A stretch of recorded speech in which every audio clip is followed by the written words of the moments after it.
If you expect nothing, you'll gain everything. When did we start doing things just for the expectation of gaining something afterwards? For example, if you give a gift to somebody just because you expect to get a gift afterwards, you're not doing it for the right reasons. I think this is a really big part of the law of detachment. It's like doing things just for the sake of doing them and not having any expectation of it. I'll give you guys a really great example. I know a lot of my audience here are young men. It's like if you really, really, really want a girl, it's like there's this bad girl at your school or this bad girl at your college, and you'll do anything to have her. You just want to take her out on a date so bad. You just want to be able to go on a date with her and take her out to dinner, and then maybe it'll lead to something you like her so much. What usually happens in those situations? Even if you get the date with the girl, it'll go bad. It's like something will happen. It's like they can smell it on you. They can sense it on you that you're so desperate for wanting them so bad. You're so desperate to be whoever they want you to be. You're not going to be authentic to yourself. And a lot of times what will happen is that you'll actually drive those women away. It's like they sense that like you want something so bad. You want the outcome so bad. Maybe you want to smash, or you want to kiss her so bad, or you just want her to be your girlfriend so bad. And people don't like needy people, especially women. If women can tell that you like need them, they're not gonna like you. Well, imagine another situation. It's like, all right, you have a girlfriend. What happens? For any guy that's had a girlfriend, you know what happens whenever. As soon as you get a girlfriend, what happens? All of a sudden, all these girls start coming out of the woodwork. They start hitting you up. Girls from years ago that you haven't even talked to forever.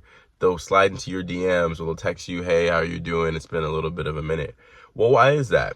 Well, because as soon as you have a girlfriend, you stop wanting a girl. You stop wanting to, date other people. Or you stop wanting to basically have a woman in your life so bad, or needing a woman in your life so bad because you already have one. Well, it's again, women can smell those types of things. It's like they can sense that you're not needy anymore. They can sense that you already have a girl. And because of that, it's like, since you're not needy, since you don't need to have a girl so bad because you already have one, then they come into your life because you don't have that desperation aspect of you anymore. So things in the universe work no differently. Like this whole life, this whole universe thing, God being out there, everything, it's just like the universe knows when you're needy. The universe knows when you're desperate for something. The universe knows when you expect something. The universe knows when you're meditating, but you're not meditating for the right reason. You're not meditating because you actually want to be more mindful and present in this moment. You're meditating because all these self-improvement gurus on YouTube are telling you to meditate. And you're meditating because you want your business to shoot up to make $10,000 a month. It's like you're doing it for the wrong reason, bro. You're not actually meditating for the right reasons. Or you're going to the gym not because it's a healthy thing to do and it's a good habit that you need to start now while you're young. You're going to the gym for vanity and because you want women to like you, or you want to be able to post shirtless pics, whatever, on your story and get validation from people. Or if you're a girl watching this, you want to post an ass pic because that booty popping, and then you'll get a lot of guys to swipe up on your story. It's like, no, you're doing it for the wrong reason. You're doing it for an expectation afterwards. It's like, that's not right. It's like, you need to be able to just detach from things. Go meditate, do it because it's just good to meditate and it's like a mindful thing to do. Go to the gym because it's a good thing to do, and don't have any expectation of like, okay, you're gonna get validation from other people, or even an expectation that your body will look a certain way. It's like, some people don't even have the body types where if they work out, they'll actually have like a really fit muscular body. It's like, even if you're like a person who's like overweight and you go to the gym and it's like you're not seeing results, internally your heart's gonna work better. Like you're just from having like a good workout, maybe having like good diet, it's like your body's gonna work more efficiently for yourself. It's like, yeah, it's just about doing things for the right reasons. So I really feel like it's so true that when you expect nothing, it's like life becomes so much more easier because you're just free from all these expectations that you set for yourself. It's like a lot of times the only reason why we're unhappy, the only reason why you're unhappy is because you expect things to go a certain way, and when they don't go that way, you start to feel bad about it. Imagine if you just didn't expect things to go a certain way. If you just accepted everything as is, and I'm not telling you to accept any type of life. I'm not telling you to accept, things that are below your worth or below your value. I'm not saying that at all. But if you just had no expectations for life, then every day would just be like a gift. Every day would be like a dream come true. Every day would be like a blessing, because when things do come into your life, because again, especially when you're detaching, they will. I'm not saying you should detach because you want things to come into your life. You see, it's a little trick question right there. But when you detach, things will come into your life.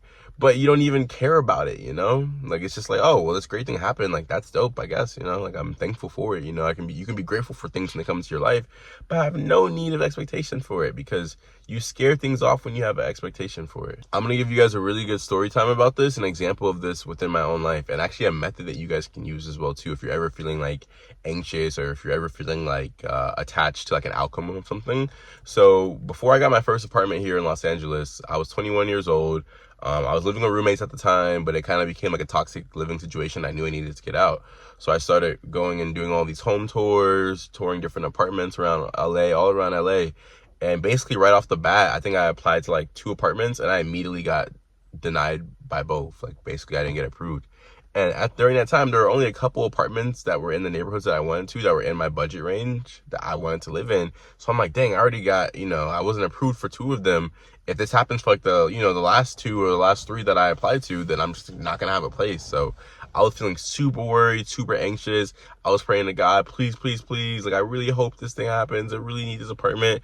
Boom. I got denied for even the 3rd apartment after that. So at that point, I just kind of, you know, made a bond with myself that whatever was going to happen was going to happen. If I didn't get an apartment, okay, bet. I'll, whatever, live with my roommates again, or I'll find a new roommate, or, you know, whatever happens, even if I got to go back to Florida, I just told myself, like, hey, it's going to be okay. So I remember that I had applied to this next apartment that I really wanted. The last 2, I had applied to the last 2, and I was waiting for their response, but then I was just kind of like in this form of just like, okay, whatever happens, happens. And you know what I did? I literally just took a nap. I put in my applications, whatever. I was like, hey, whatever happens, happens. I'm tired. I'm just going to sleep right now. And I took a nap. You want to know what the funny thing happened? As soon as I woke up from my nap, I woke up to emails from both of them saying that I had been approved for both apartments. And it was because I was literally at the point where I just didn't care what happened. I was like, hey, I'm just going to go to sleep. You know, I'm tired.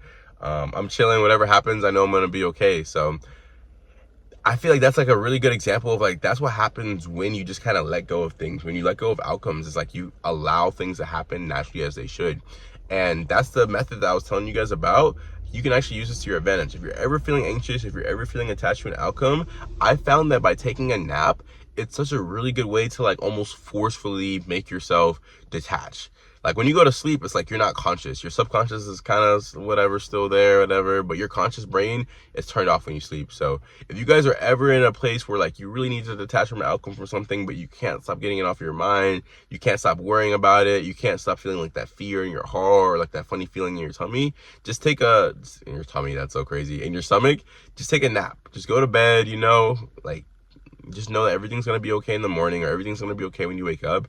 And I've actually utilized this a lot of times in my life of like, whenever I kind of like just need to just forcefully calm myself and turn my brain off, I'll just sleep. So, you know, it could be different for you guys too. That's the way I do it, you know, maybe you find a way that's better for you, but you just have to realize that, like, again, a lot of pain and suffering is created by ourselves, from ourselves. A lot of pain and suffering comes from things that we create, comes from scenarios that we create. It's like, dang, I really want this thing to happen. And then when it doesn't happen, you feel let down because of it.